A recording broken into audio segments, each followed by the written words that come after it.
So guys, for today's video, ayan, i-flex ko yung aking pinya na tinanim.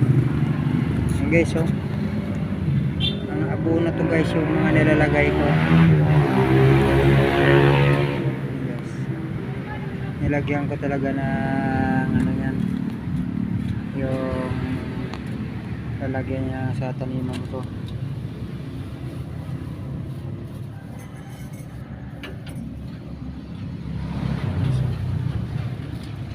Pinya ko yan guys na tinanim guys.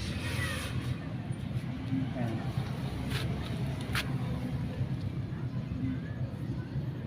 Tutubugaan din yan, mamunga rin yan guys, kasi tiga lang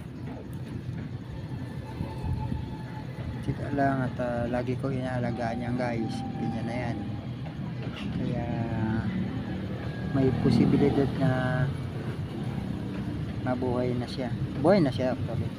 May posibilidad na mamunga siya, diba? Dito naman ano lang naman, sipag magsipag lang.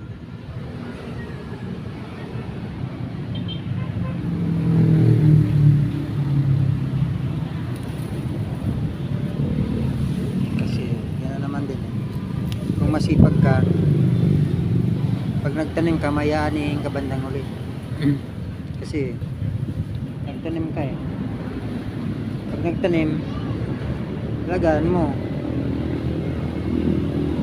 punuhan mo, sprayan mo para mamuhay siya, mabuhay siya ng maayos. Mabuhay siya ng maayos, bubunga siya ng maganda. Di mayayanin ka bandang ulit. Galing yan guys, Tagaytay na pinya, binili namin yan. Munta kami, binili namin yan na nagala yung doon kami nag-team building guys sa Tagaytay kami na gano'n, nag-team building.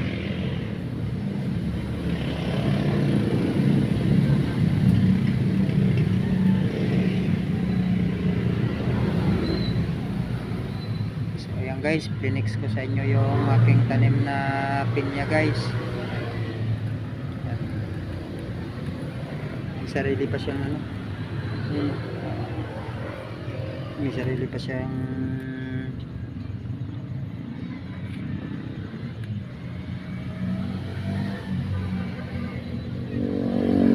taniman talaga siya, sarili niya.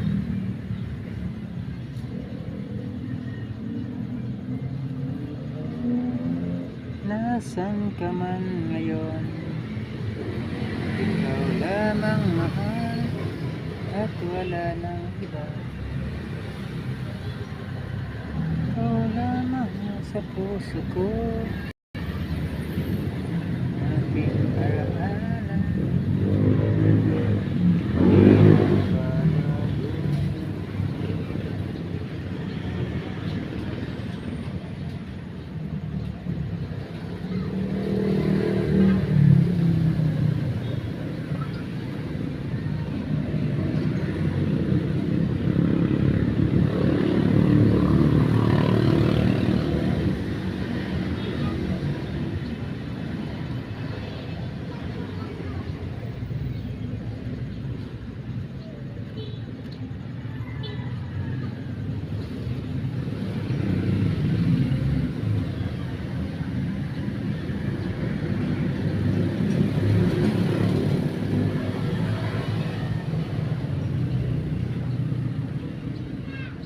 Sa probinsya guys, taupo lang yung mga pinya ng mga Hawaii, bagong malaki.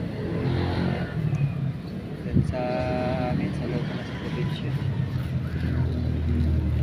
puntan mo lang, ang dami na nagkakalat ng mga bunga sa bundok.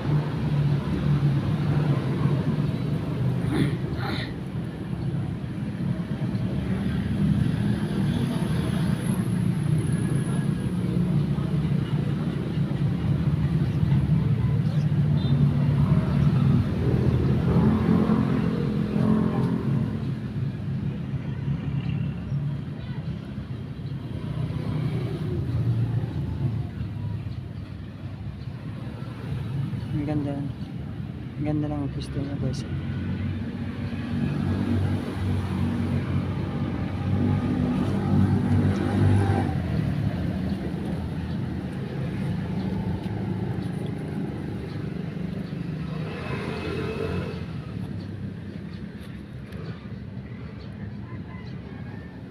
Pag nabulok yan guys to, abono yan.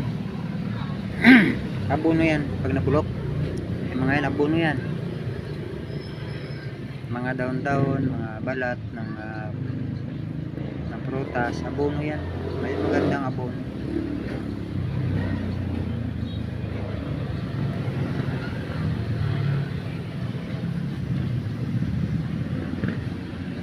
So ayan guys, pinix ko lang yung aking tanim na pinya. Diba? Pinix ko lang yung aking tanim na pinya.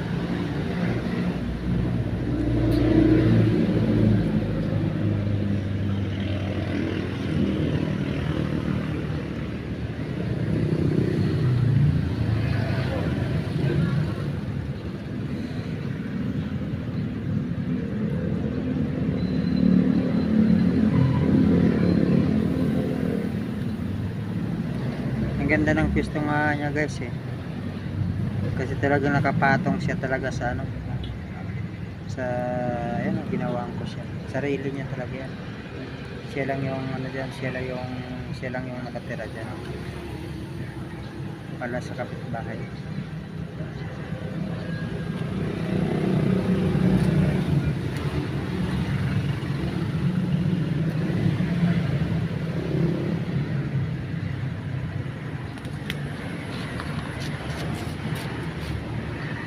So ayan guys, for today's video sa tanim ko na